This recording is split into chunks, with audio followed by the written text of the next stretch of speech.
largely a Court of Owls story. I was curious how much involvement Scott Snyder and Greg Capullo had in that process. So, I mean, we were really, really fortunate in the sense that when we went to DC and we went to Warner and we pitched them on the concept that we had in mind, not just the fact that it involves the Court of Owls, but the fact that we were killing Batman.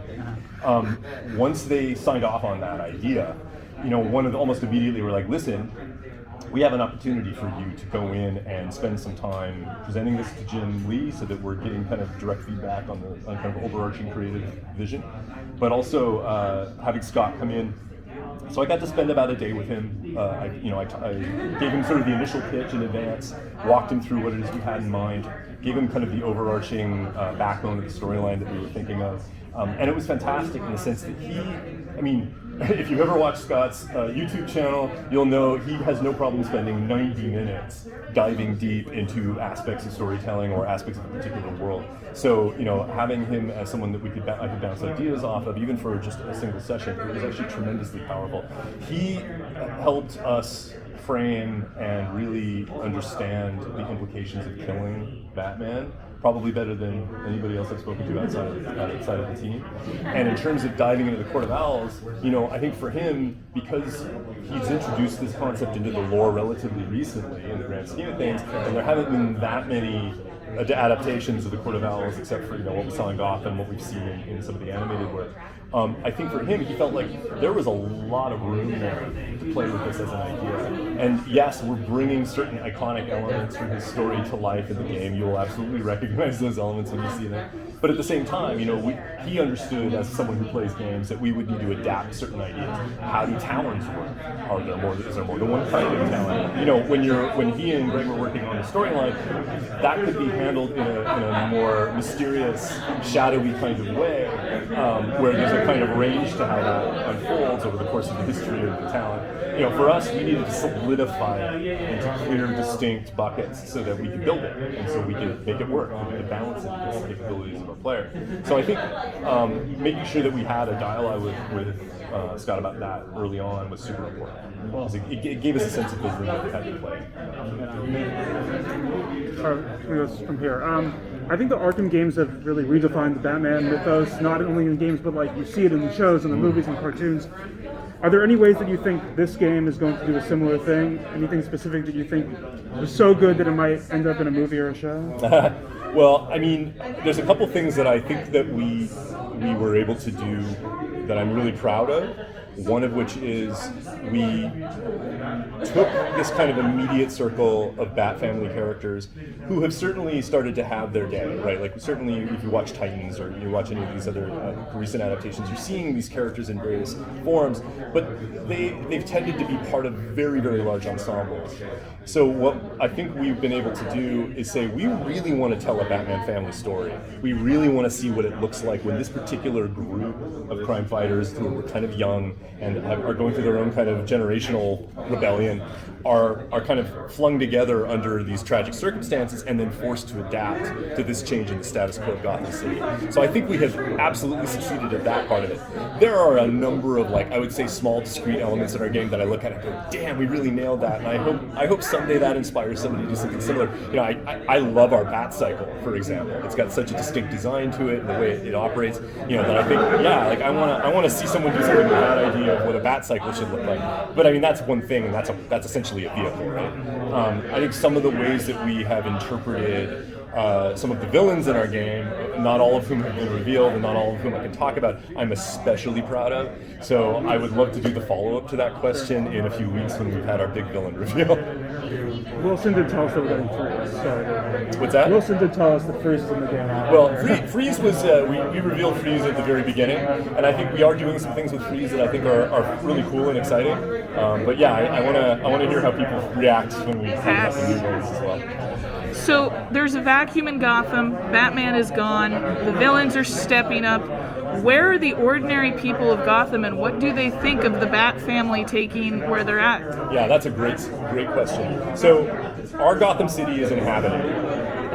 Because you're out there on the streets fighting crime night after night, you have interaction with everyday Gotham Knights. Now, admittedly, it's 3 a.m. in Gotham City. Not a lot of people are necessarily going to go grocery shopping at that point. They're not doing yoga in the park.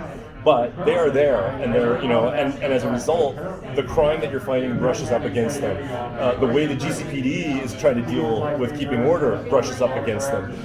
When you encounter Gotham Knights, especially at the start of the game, they're not super keen on you being there. They're scared because of Batman's absence. They're scared to see where Gotham is headed, but they're not sure that more vigilantes is the solution. Over the course of the game, as you work your way through the progression, you start to turn the page with them. They start to realize that maybe you're taking a better approach than what the police are doing, for example. And so we kind of think of the player as being in the middle of a Gotham ecosystem. That's where there's tension between the citizens, the police, and obviously the criminals. And that by managing that from within, maybe you're showing them a better way. You mentioned that in adapting the story to the game, you have stuff like the Talons where you have to tweak it or perhaps expand on it in a game format. Can you dive into that a little more, and do you have any other examples to share? Yeah, I think in theory, if we were making a Gotham City with the actual range of criminal activity that you might imagine would be present, I think we could build an incredibly complex simulation that the player would never really be able to manage.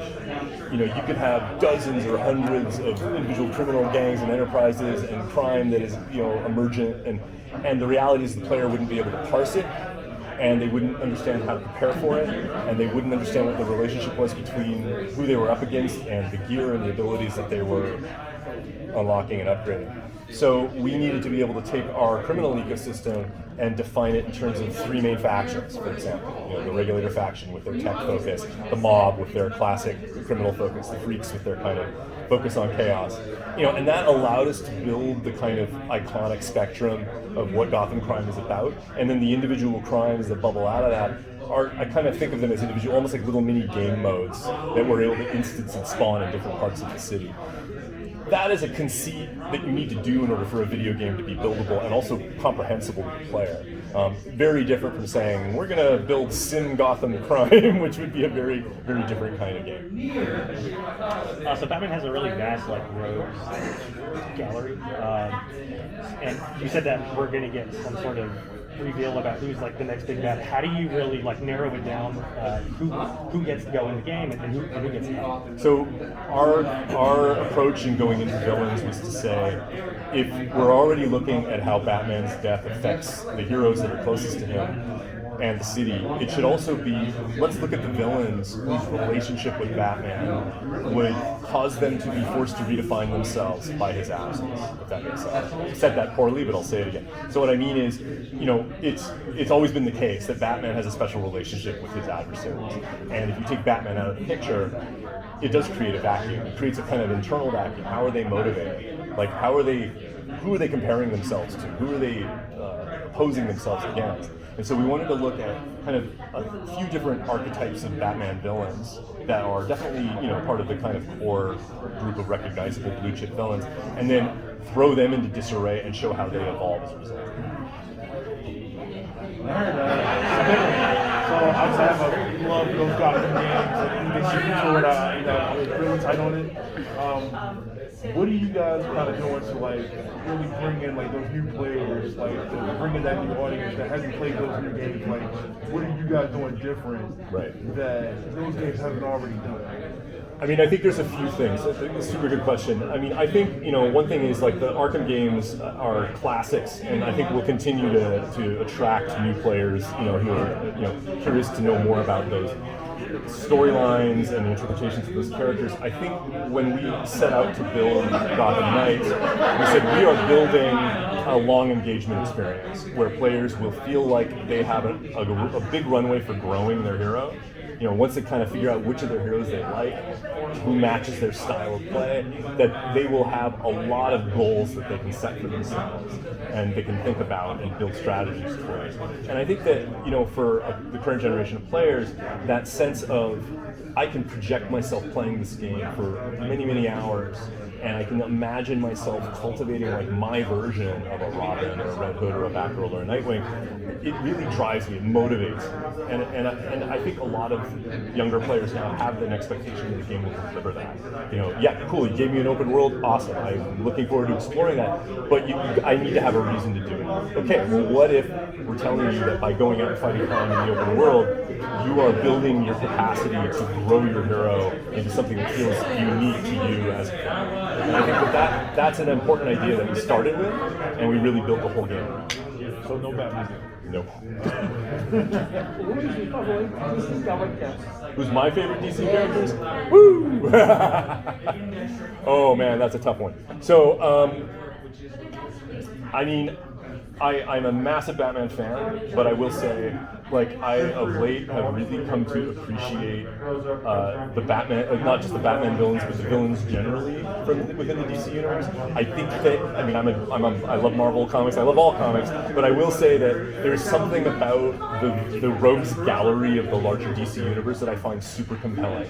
You know, there are characters who are tragic, there's characters who are smart. And even though you don't necessarily want to be them, you can at least empathize with them in a lot of cases, right? So, and I find that the range is really interesting. So I tend to gravitate towards stories around characters like Deathstroke, or characters like, you know, even characters like the Joker, obviously, right? You know, it's characters that have this kind of deep well of pathology that ultimately drives them, and then gives our heroes something to stand in opposition. Were you? Oh, sorry. Okay. Were you surprised at the passion in the fan base about Nightwing's cakes? No, I'm not surprised at that. Any reconsidering on changing the size of them? Nope. We gotta leave some room. So, aspect of the without getting into villains and all that, usually at the end of the game there was people who had playability to go back and do puzzles. Is that something you're bringing in with 4 different heroes? You know, that there's going to be puzzles that you're going to have to do with different heroes. Right. So all of the content in the game is playable with any of the heroes. Okay. Now it's true that there are, you know, just organically in terms of how the game works and it works sort of systemically, there will be builds of certain heroes that might give you a leg up in certain situations, but it's part of a continuum. You know, there's very little in the game that I would say is like deterministically, oh, you need to have like the blue card in order to open it. It's not this at all. It's like there's always degrees, there's degrees of efficiency. What I will say is we haven't announced it yet, not ready to talk about it yet, but there are that kind of replay driver that you're describing, we'll be talking about soon. Okay.